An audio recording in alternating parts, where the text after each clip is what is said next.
What's going on, bud? Nothing much. Talking to the great legend here. How's it going with you these days? Working hard? Oh, man, fucking, it's going as going gets. So what are you keeping busy with these days in projects? I'm actually getting drum tracks done for a solo project that I'm doing. Oh, God, I'm tracking a lot of bands, just finished tracking Harp, and if you're typing this out, that's all lowercase letters, 2 A's, Harp. I just did a full length, which is coming out this month, but we just recorded some stuff that might be either a 7-inch or a 10-inch coming out. This is all on Housecore Records. Mm-hmm. And then War Beast just recorded 7-inch, like what, 2 songs, which could also be 7-inch, 10-inch, something like that. Oh, fuck, what else do I got going on? Down practice eventually. So does this mean we got a new Down album coming out? I don't know about all that, but I just know we've been offered some shows. I know, we've got like a couple songs that are brand new that I would not say are finished at all, but they're pretty almost, I'd call them good skeletons with a little bit of meat on their bones. And we got some old songs, not really old, I guess they're old now, but not old to the public, like leftover stuff from the last sessions that never made it. So either, I'm not sure if we rework them or leave them as is or whatnot, but, we always have a little bit of ammunition. So, man, I'm doing all kind of fucking shit, obviously. So Housecore Records is just keeping really busy, non-stop. Yeah, it's a business, and it's also, this is my end of the business deal. I deal with the musicians, I deal with the music, I deal with the sounds, I deal with the option of the sounds, so it does keep me busy. Arson Anthem, what we got with them coming up? You got the new album that was released? Yeah, Arson. Looking to do some shows in January, obviously revolving around I8 God's schedule and Hank the Third's schedule. Hank's always touring, so it's looking like January, another short jaunt here in the South, and if the right offers come in, maybe I can twist Hank's arm a little and we can do some more shows. Another thing too that we've seen certainly on your website, philanselmo.com, Cowboys from Hell reissued. That you opened the box set and everything. What do you think of that? Came out in September. It's a trip, man. Been some years, a lot of memories, especially from those times. A lot of good memories from those times. 1990, we were very, very, very, very driven, very strong, very young. Do you recall when the album was made, like you guys got together and said, this is going to be a classic eventually? No, I don't think, especially me, I'm like, fuck, I didn't trust the music world, still don't, I back in the day, I fucking never expected anything to be given to us, so really, I don't think any of us had really much of a clue. We knew we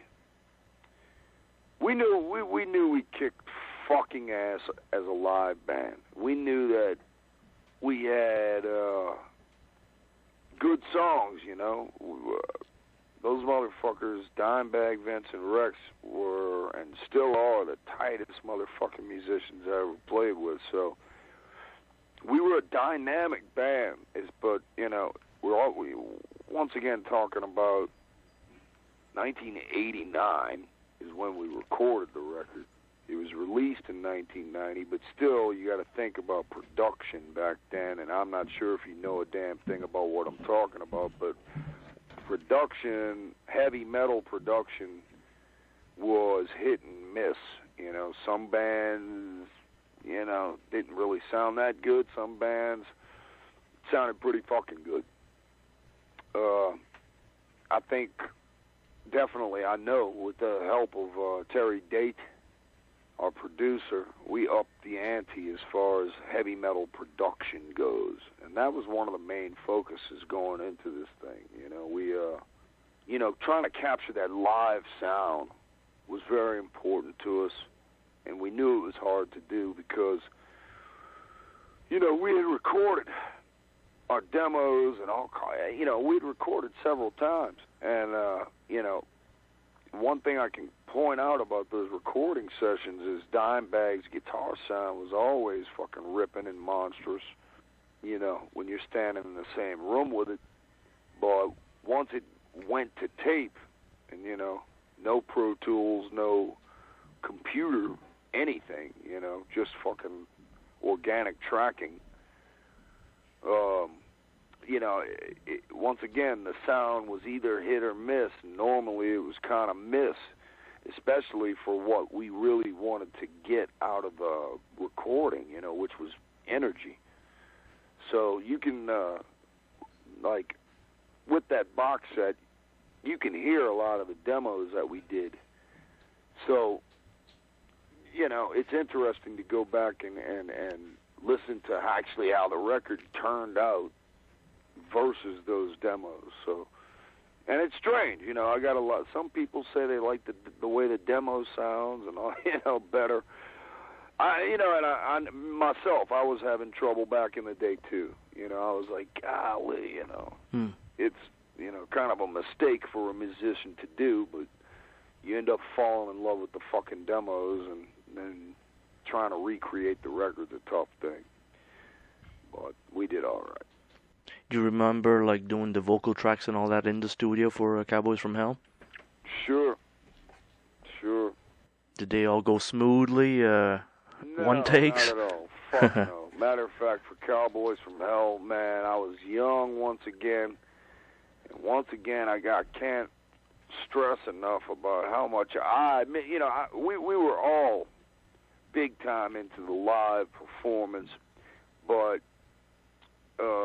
really, those dudes had so much more fucking experience in the studio than I did. I hated the studio, man. I was like, fuck.